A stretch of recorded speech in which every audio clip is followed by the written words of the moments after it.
Bagaimana dengan iman ketika kita ngerasa lowbat?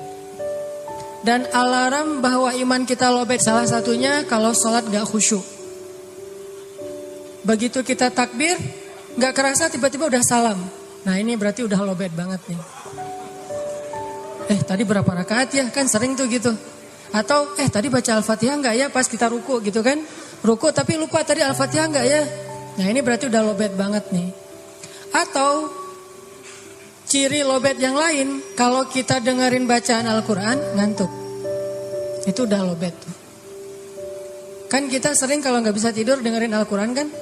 Bukan dengerin lagu-lagu lalebay gitu kan? Dengerin Al-Quran. Ada yang gak bisa tidur dengerin jokes. Jadi jokers mania gitu. Ada yang gak bisa tidur dengerin tilawah misalnya Toha Junaid. Ketika dia dengar bacaan bismillah langsung ngantuk, langsung tidur, tibra. Padahal baru bismillah. Oh berarti iman kita lagi ngasih warning, lagi ngasih alarm bahwa dia dalam kondisi lowbat, lagi drop.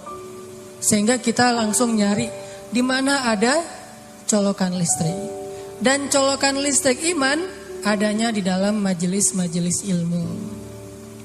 Colokan listrik iman adanya di dalam majelis para ulama. Colokan listrik iman adanya di masjid. Sehingga kalau kita sehari ngerasa iman kita lagi drop, kita harus langsung mencari booster iman. Dan tidak harus booster saya. Ini modus karena jarang nge-upload nih.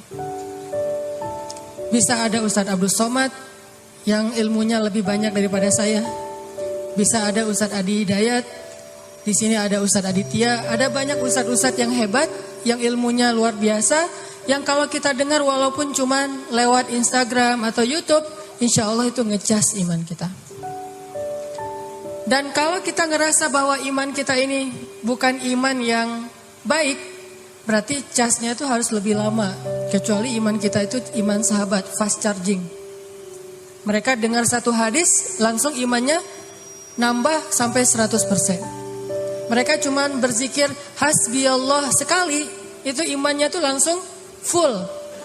Kita mungkin karena gak fast charging, kita butuh berkali-kali ngecas. Dan lama waktunya, duduk dalam majelis ilmu agak lama, karena emang ngecasnya tuh gak secepat para sahabat, gak fast charging.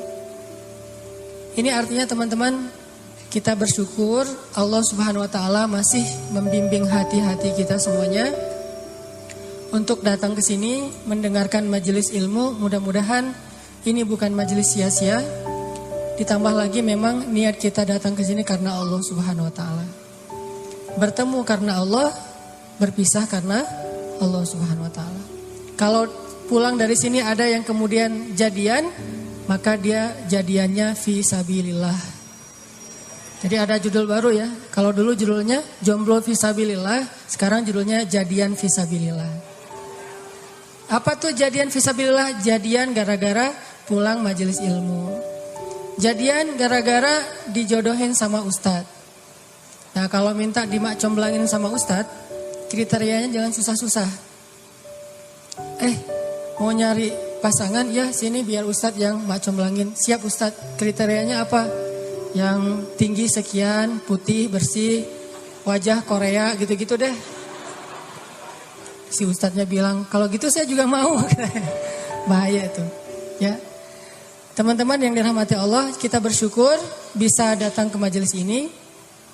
Dan hati kita yang menggerakkan adalah Allah Subhanahu Wa Taala. Dan untuk kesekian kalinya, saya pengen mention tentang bukti kebesaran Allah adalah dengan berkumpulnya kita di dalam majelis ilmu kayak gini. Coba teman-teman perhatikan, ada berapa orang sekarang di sini? Sekitar 3.000. Yang registrasi itu 2.000, yang go show itu sekitar 1.000-an, berarti sekitar 3.000. 3.000 hati Allah gerakkan dalam satu waktu dengan cara yang serentak dari tempat yang jauh-jauh. Ada yang dari Surabaya nih.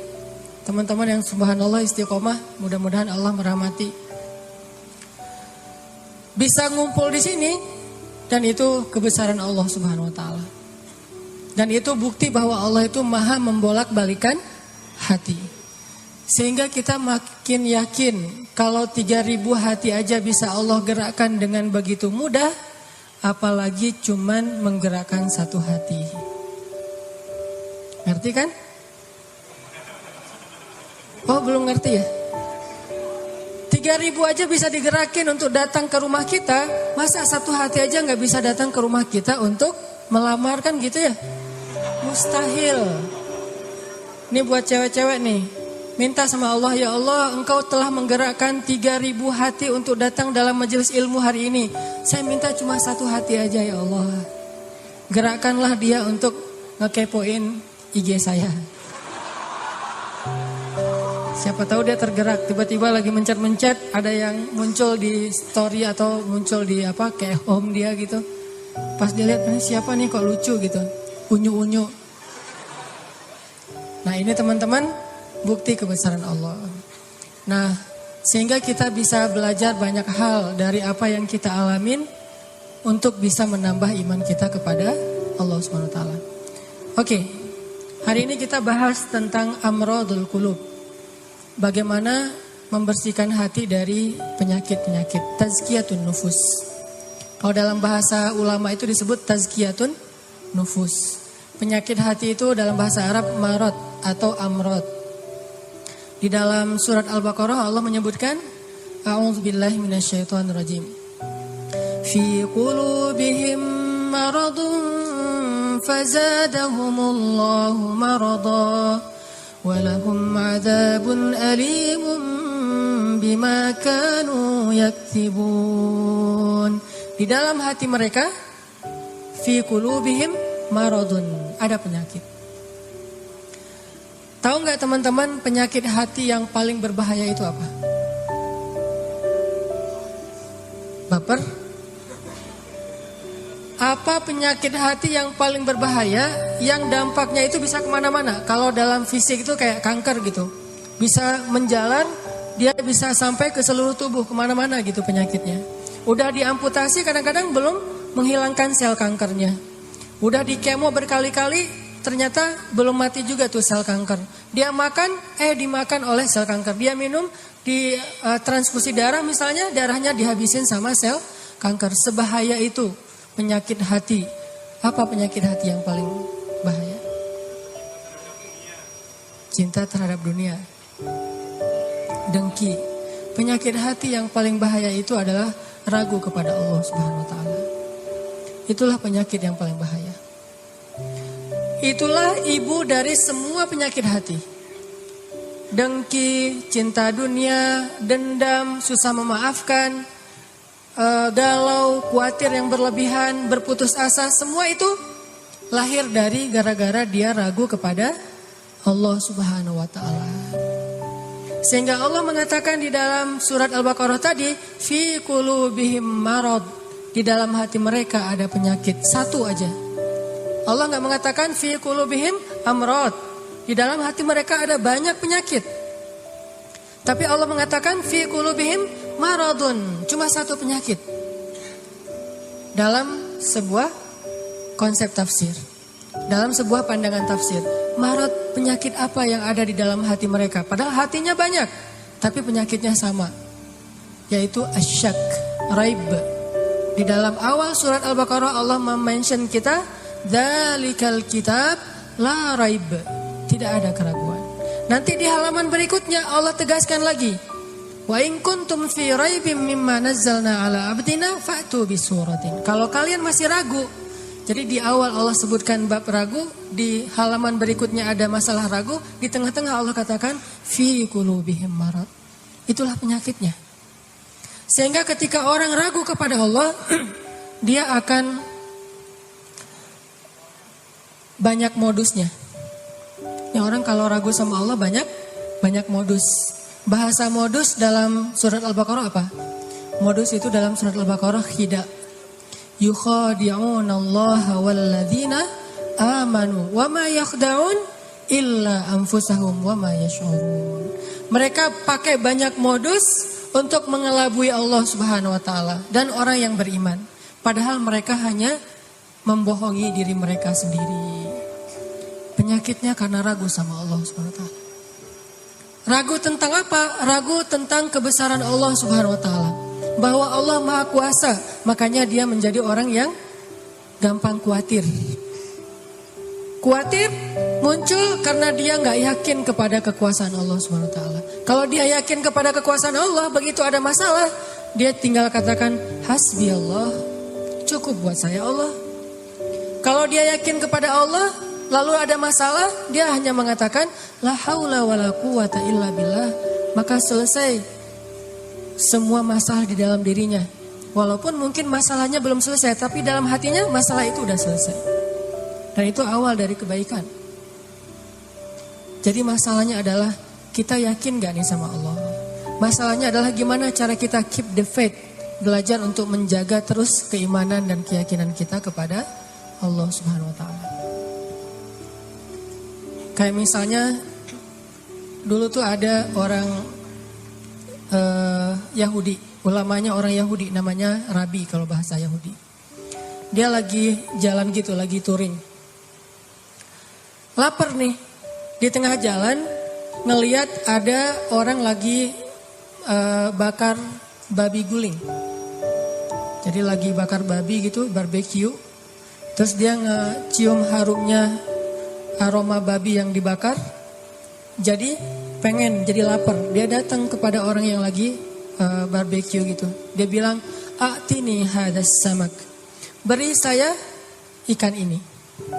Dan nyebutnya ikan.